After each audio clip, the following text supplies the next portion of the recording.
Hello there, people of the internet. So I am out here with my M1 Carbine, Carbine, however it is you feel like pronouncing that. Of course, you're right, I'm wrong, and everyone else on the internet that disagrees with you is also wrong. But I'm out here with this right here, and this is chambered in .30 caliber carbine. And that's a fairly powerful, very potent round. Capable. It's kind of like a pistol caliber carbine, what we have going on here. I wouldn't really call it an intermediate cartridge. It has roughly the same ballistic capabilities as a .357 Magnum, and this right here is fired out of a semi-automatic platform, whereas most of your pistol caliber carbines chambered in .357 Magnums tend to be lever actions, because .357 is a rimmed cartridge and .30 caliber carbine is a rimless cartridge, and they just lend themselves to be better in those particular systems. But whenever I break out a rifle like this, or a carbine like this, or a PCC like this, or insert your choice of terminology here, because I've had people yell at me no matter what it is that they call this thing, whenever I break this thing out, I'll have a couple of people go into my comments section down below, and they're like, man, I wish that they would make a M1 Carbine chambered in insert caliber here.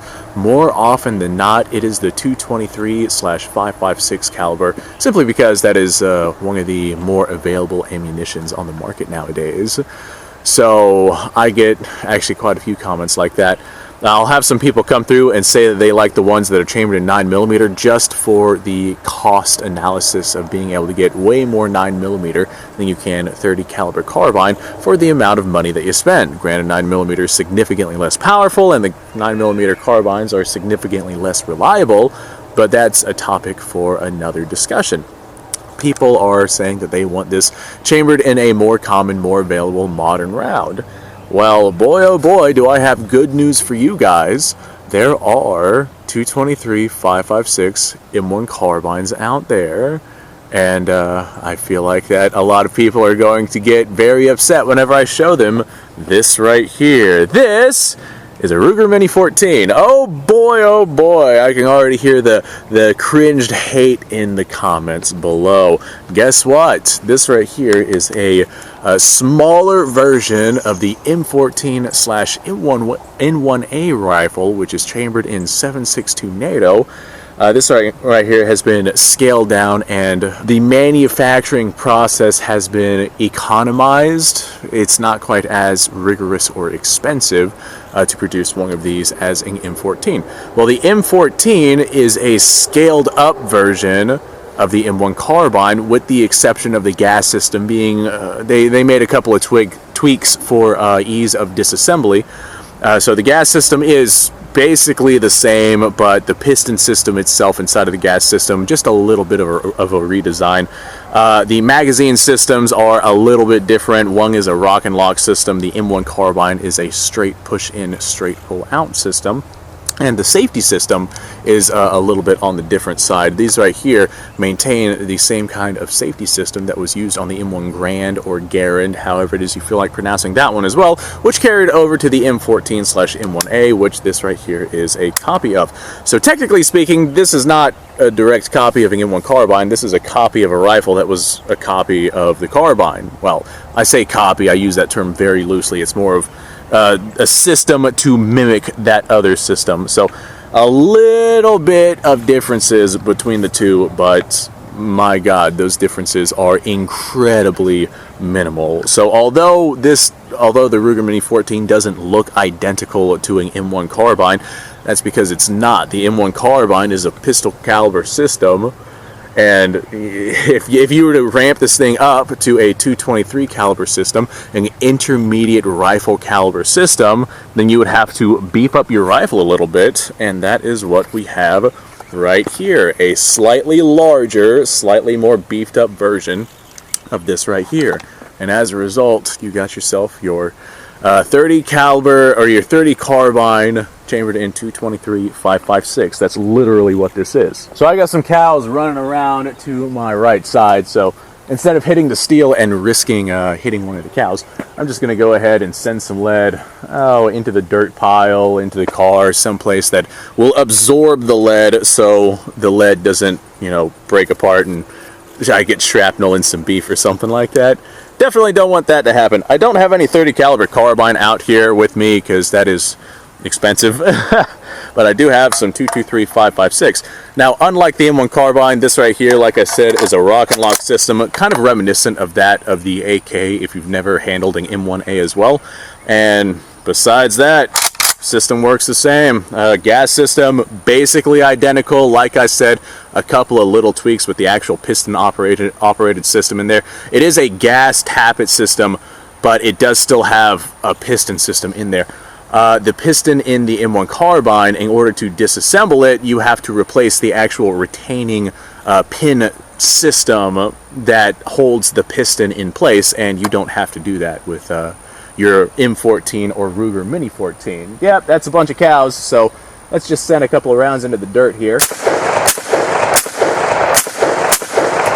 Yep, that dirt's been shot all right. So there you go. You got yourself your 223/5.56 30 caliber carbine, M1 Carbine. That's what I'm looking for. Of course, there are some differences. It doesn't look like an M1 Carbine, and I think the biggest thing that makes it not look like an M1 Carbine, you can get yourself the wood, you know, upper handguard if you felt like it, but the biggest thing is probably the nose cap up here. That's probably what throws most people off. But if you had yourself a nose cap up here that was similar looking to the M1 Carbine's nose cap, then that would be that would be extremely similar rifles. The way that the magazine is held on, or not the magazine, the sling is held onto the rifle, I guess that also counts as a little bit of a difference. But I mean, on this particular Ruger Mini 14, the sights are incredibly similar. Got aperture sight back here, and got ourselves a very reminiscent three post or two winged single post. I'm not quite sure what I would call that right there. Very, very reminiscent to the M1 sights, M1 Carbine, M1 Grand, or the M14 series of sights. And I'm sure I'm going to have somebody yell at me for aiming a firearm at the camera. Guys, the bullet's not going to go through the computer screen and hit you. It might destroy my camera if this firearm decides to go off, but my bullet's back, chamber is empty. I'm literally looking at that right now. It's in my face. Not only that, but I'm holding my fingers right here while I'm balancing this firearm. So you are perfectly safe. Even if I did shoot my camera, you would be fine. So if you want yourself an M1 Carbine chambered in 223/5.56, as a matter of fact, I might get myself a Mini 14 and like suit it up to be as similar looking to an M1 Carbine as possible.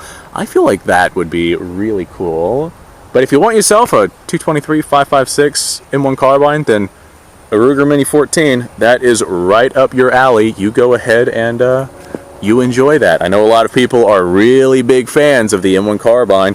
They absolutely love it, but I still get a lot of people tell me they want one in 5.56. There you go.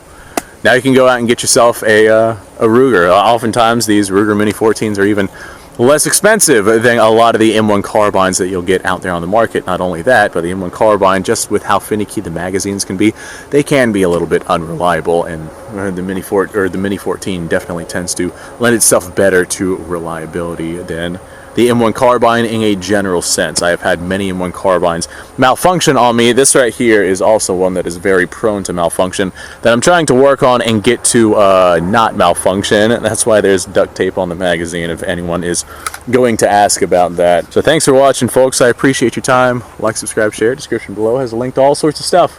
Hopefully these cows move on so I can shoot my steel some more, because I'm having fun with that. You guys go off, have yourself a fantastic day. I will see y'all on the next episode.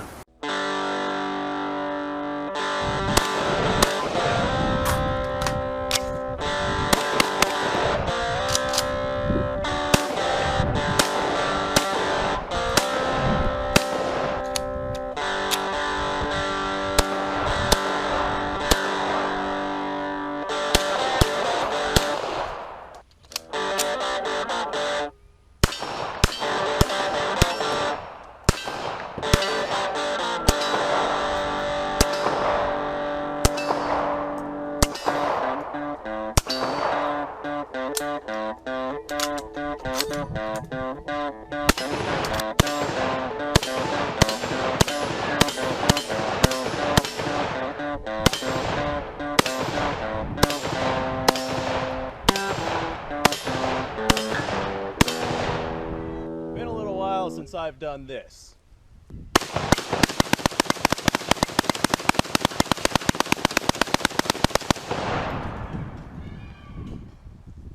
Bonnie and Clyde be damned. The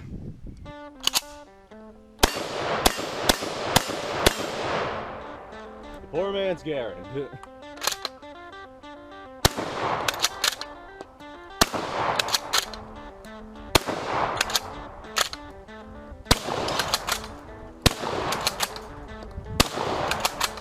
It's a shame that bolt-action shotguns aren't more mainstream.